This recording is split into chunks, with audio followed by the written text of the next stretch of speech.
Donald Trump's transactional approach to diplomacy is a driving force on the world stage.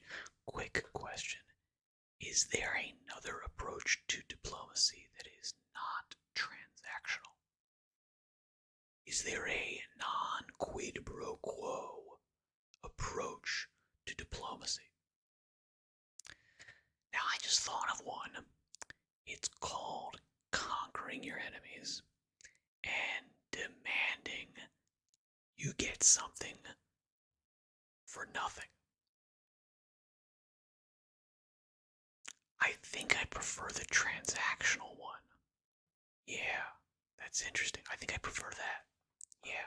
I suppose there would be a mythical approach, which would just be charity, which would just be, you know what, like, hey, we've got all this money, we're just gonna give you billions of dollars for whatever, and we don't want nothing for it. We're good. I'm sure that that would be a totally reasonable approach to diplomacy that would definitely work. But yeah, let's take a gander at what the AP, Associated Press, says about Trump's transactional approach to diplomacy. Donald Trump, the real estate developer turned commander in chief, is laying bare his style of diplomacy in the early weeks of his new term. It's a whole lot like a high stakes business deal. Yeah, I mean, that seems right. You've got two interested parties, and there's high stakes, and, you know, lots of moving parts. Seems reasonable. And his number one goal is to come out of the transaction on top. Yeah, I think that's how everyone behaves in any kind of a deal. They want to come out on top. The tactics are clear in his brewing trade war with Canada and Mexico, in his approach to Russia's war on Ukraine, and in his selection of the first country he will visit in his second term. President Trump approaches diplomacy and engages in a very transactional manner, with economics as the foundation and driving force behind international affairs. Now, that's actually interesting because that is, generally speaking, thought of as a Marxist interpretation of history.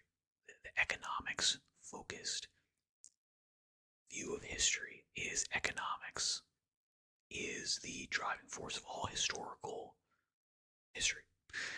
Everything that happens in history is due to, just general economics and economic forces, as opposed to the great man theory that history is made by a few singular individuals that push society forward or drag it back. They are the ones who actually make things change in the world. Economics is generally thought to be, I would say it's a Marxist philosophy. So, come on, Trump's being a good Marxist. He's looking at economics as the foundation and driving force behind international affairs. I don't know, we gotta get rid of him. Retired Lieutenant General Keith Kellogg, the president's special envoy to Ukraine and Russia, explained at an event in Washington this past week. For Trump, it's about leverage, not friendship. Dollars as much as values, and hard power versus soft. Okay, I've got to hear your definition of hard power versus soft. I think generally hard power is thought of as like literal, we're going to put a literal gun to your literal head, and we're going to say, you're going to do this. As opposed to soft power is like, I'd really like you to do this. And I don't know if you know, but we're kind of a big deal. We're kind of a big deal, and we can kind of do some stuff that would not be great for your country. I don't want to do that, but that's generally soft power. The softest power would be cultural power, would be, you've seen our movies, right? That whole free market capitalism freedom thing, that seems, it seems pretty cool to me. It's not just a matter of negotiating style. At stake is the post-World War II international order, as Trump's actions raised doubts about American leadership around the globe. That's very interesting.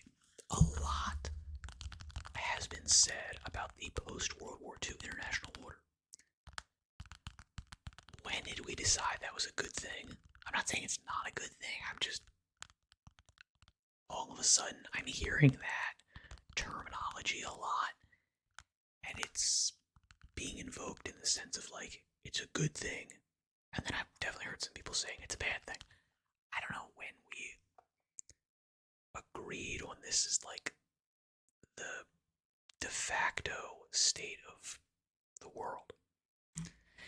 He's shaping a foreign policy that's more inward looking and conscious of the bottom line, dismissing American soft power levers, such as the U.S. Agency for International Development, as dubious and riddled by waste, and suggesting that the United States might not defend fellow NATO members that aren't meeting defense spending benchmarks set by the alliance.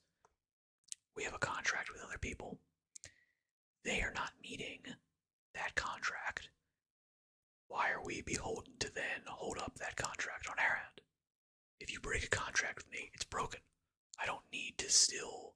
Yeah, if I enter into a rental agreement and the rental agreement stipulates that you are going to provide prompt, within 1 week, repair services for X, Y, and Z, if I invoke that clause and you fail to provide that, I assume there is some degree of I am absolutely at liberty to renege on my contractual obligations to pay you rent.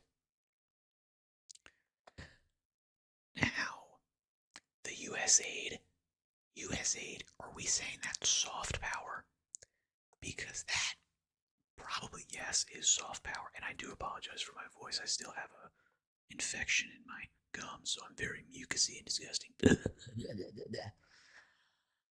But do we all think that U.S. aid is a completely soft power apparatus, or is it more of a subtle wet work division for the CIA? I'm sure it does some good stuff, and it probably does some shady stuff too. Is that soft power? Is like the CIA a soft power apparatus? Or is it more of a surgical hard power apparatus? I lean towards the latter. Politics and presidents to a certain degree are all transactional, yeah. But Trump, who helped make himself a household name by burnishing an image as an intrepid real estate dealmaker, is taking it to another level as he navigates an increasingly complicated world. I guess, definitely got more complicated under Biden.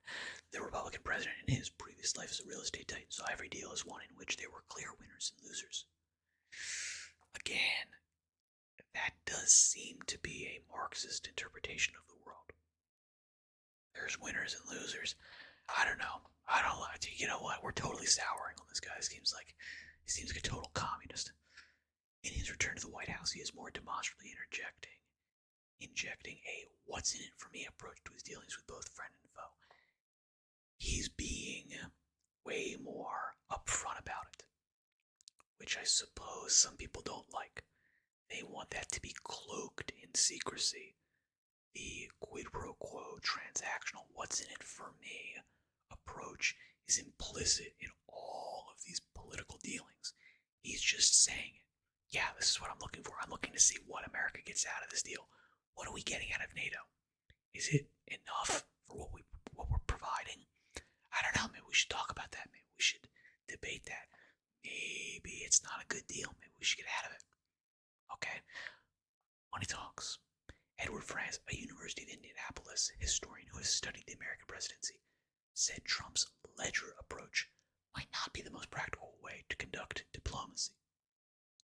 Franz observed that Trump, 78, a baby boomer and football fan, seems inspired in his foreign policy making by the ethos of legendary pro football coach Vince Lombardi, who famously said, "Winning isn't everything, it's the only thing." But diplomacy, especially in a more complicated world, might be more like soccer. Sometimes you just need a tie. Sometimes you need to just survive and move on. It isn't, in that scenario, wouldn't surviving be die. That seems like a win-loss binary. Yeah, what's the tie in that scenario? Okay, I live, I win. I lose, I die. I tie, I ascend to some necrolich, you know, wasting existence. Yeah, I'm sorry, your analogy does not make sense. Trump on Thursday told reporters that he has decided to make Saudi Arabia the first overseas visit of his new term because the oil-rich kingdom has agreed to make a huge investment in the United States over the next 4 years. Ugh. Yeah, great. I mean, they've gotten richer. We've all gotten older. So I said, I'll go if you pay $1 trillion, $1 trillion to American companies. He also made the kingdom his first overseas stop during his first White House term after the Saudis promised $450 billion in U.S. investment. Trump acknowledged that the United Kingdom, one of America's oldest allies, has traditionally been the first stop for U.S. presidents. But money talks. The UK is ideologically aligned with America. Currently, the Keir Starmer, this type of thing, yes, no, we're definitely at odds in that sense. But there's no closer two countries. It'd be really difficult to find two countries that are closer than the UK and America in terms of general thrust, idea, language, culture, you name it, right? Shared history.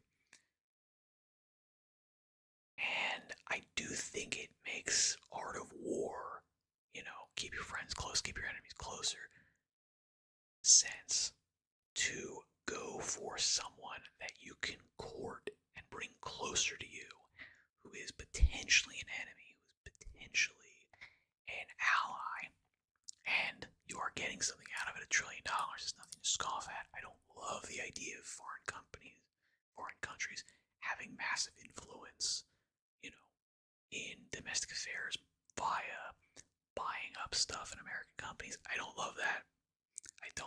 That's fair. That's true. I don't love it. But in terms of negotiating tactics, I understand the idea of let's go for the people that aren't usually on our side or aren't usually 100% against us, and let's grab those people and bring them into the fold. That's how he won. The elections that he won. He won them by appealing. It's the same thing like Brexit. They appealed to the people that didn't usually vote. Those are the people that they were able to grab up that neither side was considering. Who has the cards?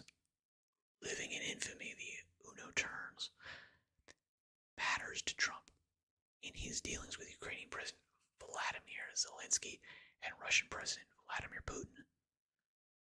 Trump has highly focused on who has the leverage. Putin has the cards and Zelensky does not. Trump has said repeatedly. That's an acknowledgement of reality. I think that's very fair to say. I understand you don't like it. I understand that's not great. I understand that, you know what? Yeah, we would love it if Ukraine had the cards to just go head to head and, act as a shield to the EU and Europe and all that type of stuff. That'd be great, but that's just not the reality. Zelensky appeared to be making some strides in assuaging Trump after their recent rocky meeting in the Oval Office ended with Trump and Vice President J.D. Vance criticizing the Ukrainian leader for what they said was insufficient gratitude for the tens of billions of dollars in U.S. assistance.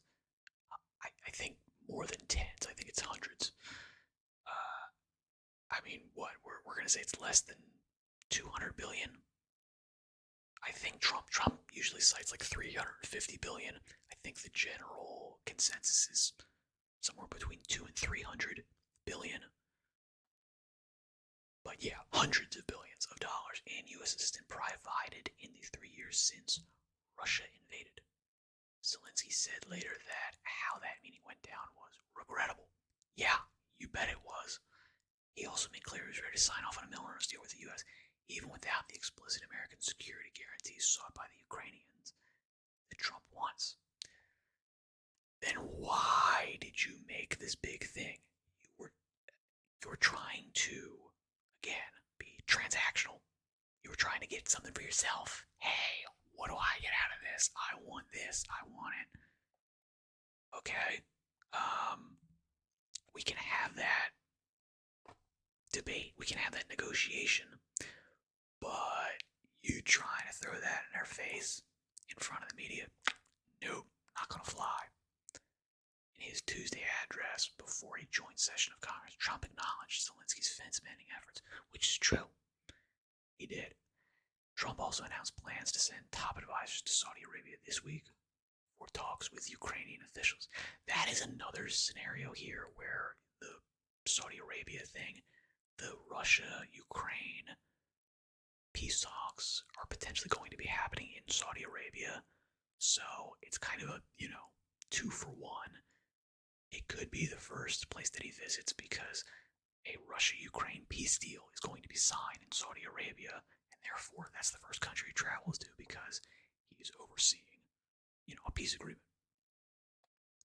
I think the $1 trillion is probably a little bit more, but it could literally be, and this is a legitimate deal-making, good business strategy, smart move, which is like, hey, I've already got it in my head that I'm going to be in Saudi Arabia first because of this peace deal that we're going to be negotiating.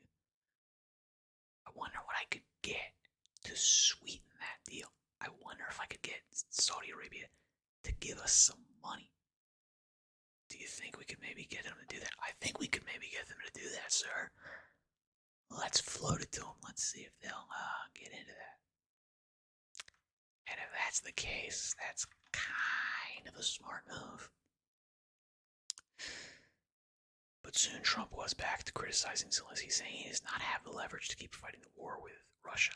I don't know if that's criticizing Zelensky. Again, I think that's acknowledging reality. He does not have the leverage. I'm finding it more difficult, frankly, to deal with Ukraine, and they don't have the cards. In terms of getting a final settlement, it may be easier dealing with Russia, which is surprising because they have all the cards. I mean, to be perfectly honest, the peace deal is going to be brokered between Russia and the US. These are the two main powers. How much do we think that the Ukrainian war is not basically a proxy war fought by the US? I mean, there was a peace deal back in, I think it was 2022, that was scuttled by Boris Johnson. Reported, alleged. It's been reported in a lot of places. I wasn't there, not for sure, but it's been reported a lot of different places by a lot of, different people. So I kind of believe that happened. Okay, why did they scuttle that deal? Ukraine would have been in a better place. And if Ukraine wanted that deal, and the West, some Western power, Boris Johnson comes in, do you think the UK had the power to make that deal? I don't know. I don't think so. Trump departs from years of US skepticism towards Russia. I don't know about that. Trump's push on Zelensky and pivot toward Moscow marks a significant departure from traditional US foreign policy towards Russia since the Cold War. Others before Trump, including Presidents Bill Clinton, George W. Bush, and Barack Obama, have tried resets with Russia, but perhaps never at a time as fraught. Deep skepticism toward... Hang on. Okay, so all of these presidents tried resets, as in, hey, let's get into a new relationship with Russia. But Trump might actually succeed. Is that the scenario here? Trump might succeed. That's probably not a great deal because things are really bad now. And I'm like, one would assume things being really bad now would be the best time for things to, reset. Deep skepticism towards Moscow, even in the best moments in that relationship, has been the standard operating posture in both Republican and Democratic administrations. Yeah, I don't think Trump, as much as he says nice things about Putin, I think he says nice things about Putin because he realizes I have to deal with this guy. Why wouldn't I? Flattering me works. Flattering Trump totally works. Why not this guy? We're kind of cut from the same cloth, it seems like. And I mean, that does seem to be the case. If you look at the people that are skeptical and critical of Putin, he does not appreciate it. It does not run off his back. He takes it seriously. So why would you antagonize him if this is the guy you gotta do business with? But Trump, who ran on a promise to quickly end the war, has veered from Democratic President Joe Biden's approach of making no major decision that could impact Ukraine without Kiev's involvement. At the same time, the new Republican administration has taken steps towards a more cooperative line with Putin, for whom Trump has long shown admiration. Trump has ordered a pause on U.S. military aid for and intelligence sharing with Kiev, halted offensive cyber operations against Russia by U.S. Cyber Command, and disbanded a program aimed at seizing the assets of Russian oligarchs as a means to punish the Kremlin for its invasion.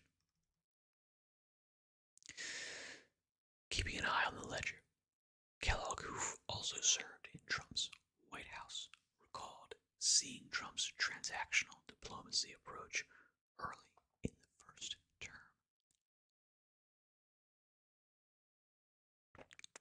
Kellogg said that the president's first question in meetings with foreign leaders was often the same.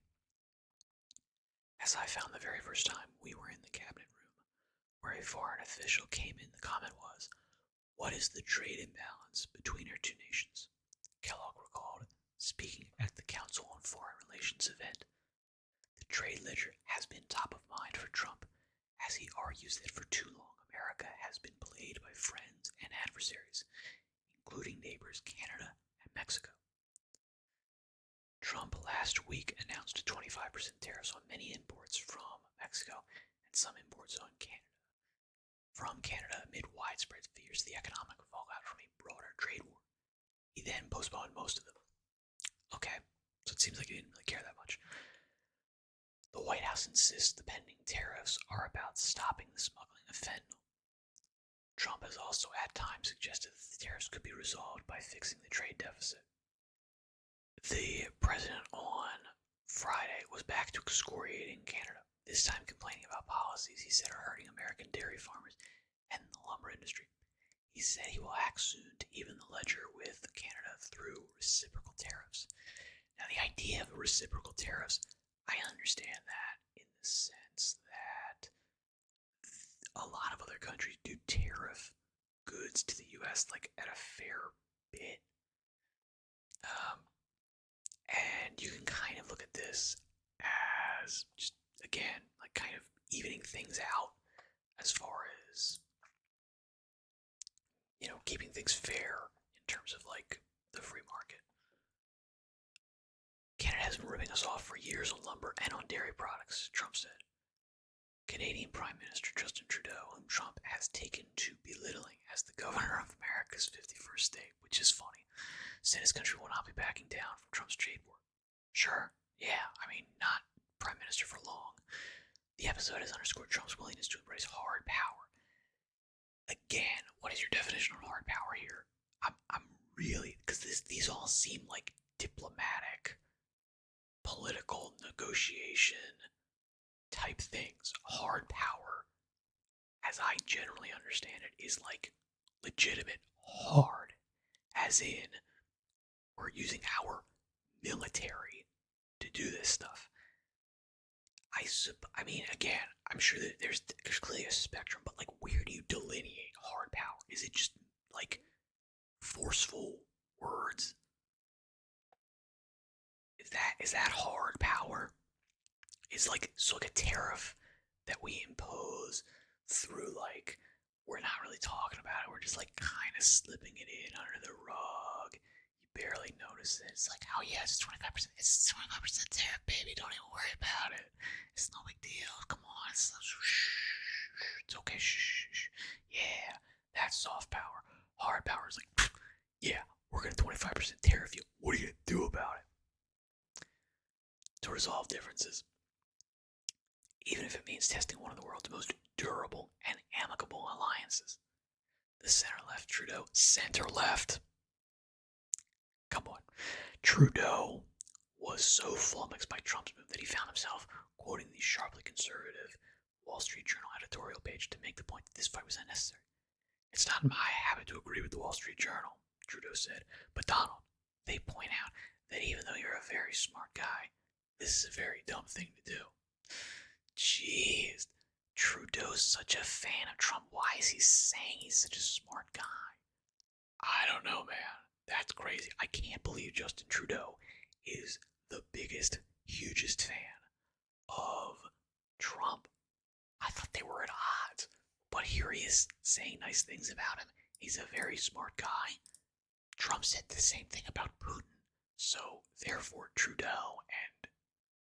Oh my god, I can't believe Trudeau is moving more towards Trump. This is breaking news. I think I'm breaking news here. This is incredible. This is analysis you will never see anywhere else. Good luck in all your endeavors. Thank you very much for your time and attention. I hope you enjoyed this. Let me know what you thought in the comments. And I shall say farewell for now.